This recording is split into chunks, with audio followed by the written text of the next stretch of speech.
आज हम लोग पढ़ेंगे रेलवेज़ के बारे में। लास्ट वीडियो आपने देख लिया होगा, जो लास्ट वीडियो हम लोगों ने बनाया था रोड ट्रांसपोर्ट के बारे में। अगर नहीं देखा है तो एक बार देख लीजिए, टाइप्स ऑफ रोड, और उसमें पूरा रोड्स के बारे में हम लोगों ने कवर किया था, रोडवेज़ के बारे में। आज हम लोग कवर करेंगे रेलवेज़ के बारे में। तो एक क्वेश्चन लिख लीजिए रेलवेज़ का। Explain the importance of railways in India. Explain the importance of railways in India. The Indian Railways network. Answer लिखिए. The Indian Railway network is the largest in Asia and the fourth largest in the world. The Indian Railway network is largest in Asia and the fourth largest in the world, and form the main artery of the country's inland transport, and form the main artery of the country's inland transport. It contributes to the economic growth and promote national integration. It contribute to the economic growth and promote national integration. तो देखिए, Indian railway हमारे अगर बात किया जाए तो India का मतलब एशिया का लार्जेस्ट नेटवर्क है इंडियन रेलवे। ठीक है, मतलब जितना ज़्यादा रेलवेज़ का नेटवर्क पूरे इंडिया में है उतना एशिया के किसी कंट्री में नहीं है, और वर्ल्ड में फोर्थ लार्जेस्ट नेटवर्क माना जाता है। तो रेलवेज़ हमेशा से लोगों को ट्रांसपोर्ट करने की बात हो या फिर गुड्स के ट्रांसपोर्ट करने की बात हो, सबसे बेस्ट माना गया है। और रेलवे से अच्छी खासी कमाई भी गवर्नमेंट को मिलती है। वो जो भी फ्रेट, जो भी किराया मिलता है, उससे अच्छा खासा कमाई गवर्नमेंट का होता है। तो इंडियन इकोनॉमी के ग्रोथ में भी रेलवे बहुत ज़्यादा कंट्रीब्यूट करता है। ठीक है, अब आते हैं next.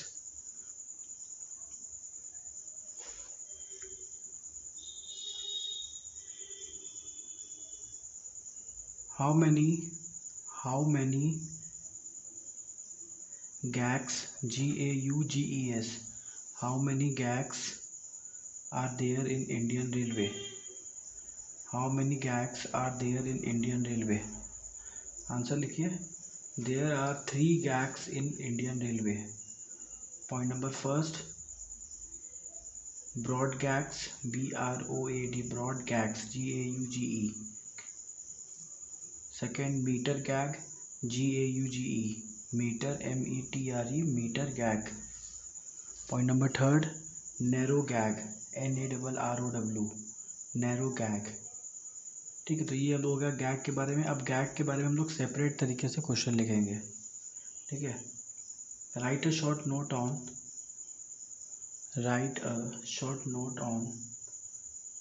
Broad gauge. Write a short note on broad gauge. इसमें लिखिए, in this there is a distance of 1.676 metre between the two rails, more than 42,000 length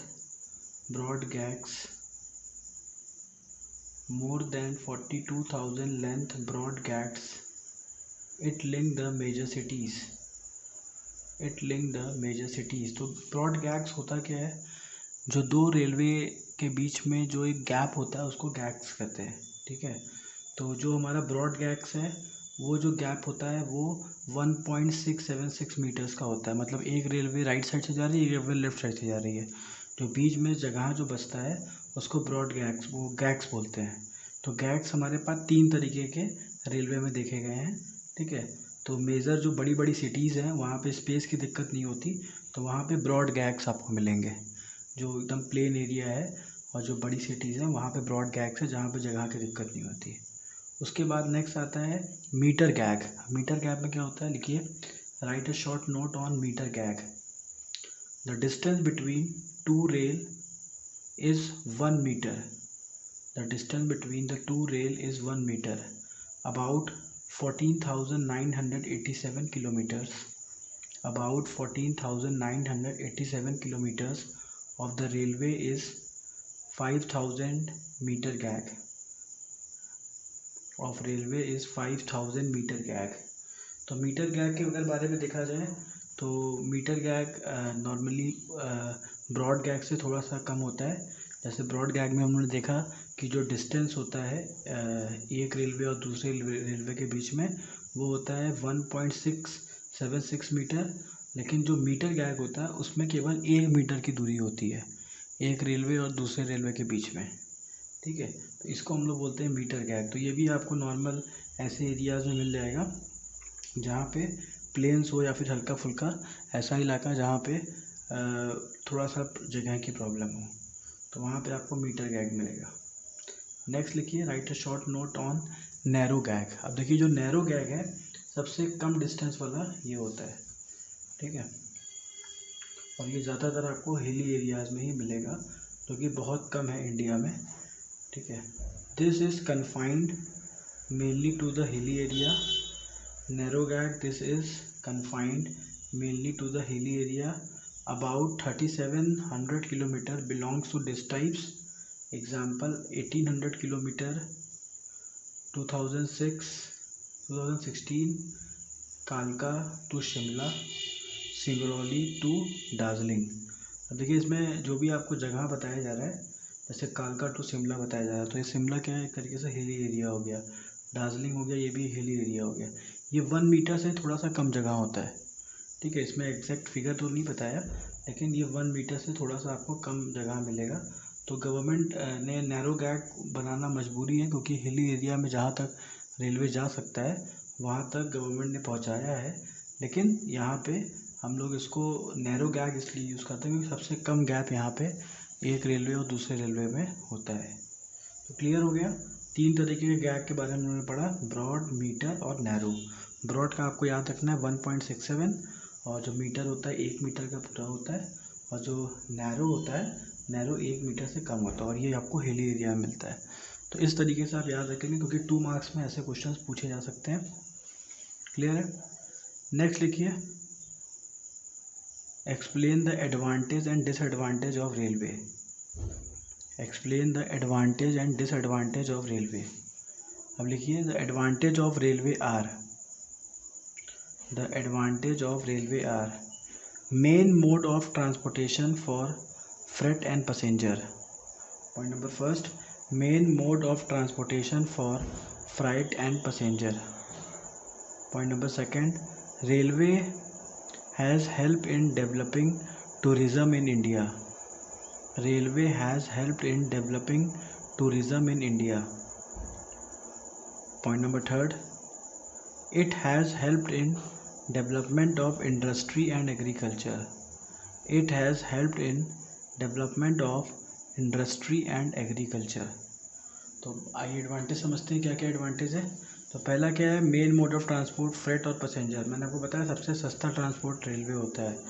अगर आपको कोई भी सामान एक जगह से दूसरी जगह आपको भेजना है तो जितने कम रेट में आप रेलवे से भेज सकते हैं उससे सस्ता कुछ है ही नहीं।